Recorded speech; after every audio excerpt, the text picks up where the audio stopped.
Hi friends, please subscribe to Amravati Media and press the bell icon for more latest updates. మొన్న బోండా ఉమా నేడు CI Shankaraiah Chandrababu మరీ అంత week అయ్యారా? ఒక ప్రభుత్వంలో కీలక భూమిక పోషిస్తున్న ముఖ్య నేతను అసెంబ్లీలో ఓపెన్గా అధికార పార్టీకి చెందిన ఒక ఎమ్మెల్యే ఫిర్యాదు చేసినట్లుగా వ్యాఖ్యలు చేయడమా?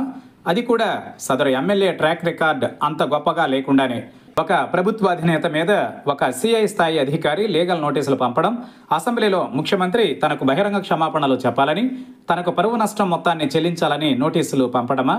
సదరు అధికారి మాజీ మంత్రి వివేక హత్య వేళలో పులివెందుల సిఐగా ఉంటూ సిబిఐపై నిందితులపై ఆరోపణలు చేసి ఆ తర్వాత వెనక్కి తగ్గిన ట్రాక్ రికార్డు ఉన్నవారు కావడం గమనార్హం.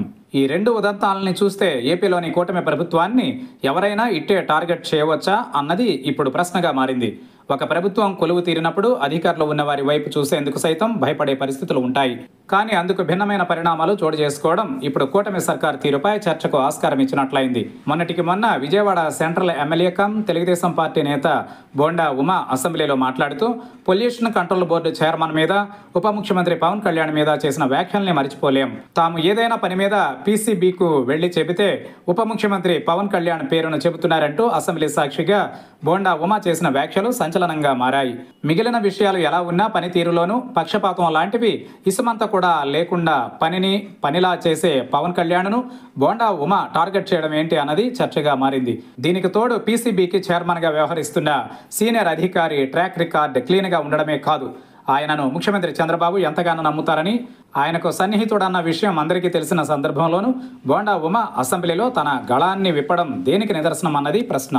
కట్ చేస్తే ప్రస్తుతం కర్నూలు రేంజ్లో వీఆర్లో ఉన్న సిఐ శంకరయ్య వివేక హత్య కేసులో తొలుత చెప్పిన మాటలు, ఆ తర్వాత మారిన అతడి మాటల్ని చూసినప్పుడు విషయాలు ఇట్టే అర్థమవుతాయి.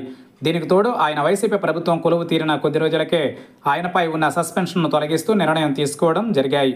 నిజానికి కూటమి సర్కార్ కొలువు తీరిన తరువాత చంద్రబాబుకు వ్యతిరేకంగా పనిచేసిన అధికారులకు సైతం మంచి పోస్టులు, స్థానాల్ని కట్టబెట్టిన వైనంపై పలు మీడియాలో కథనాలు రావడం, ఆ వెంటనే నాలుగు ఖర్చుకున్నట్లుగా ఆ నిర్ణయాన్ని వెనక్కి తీసుకోవడం తెలిసిందే.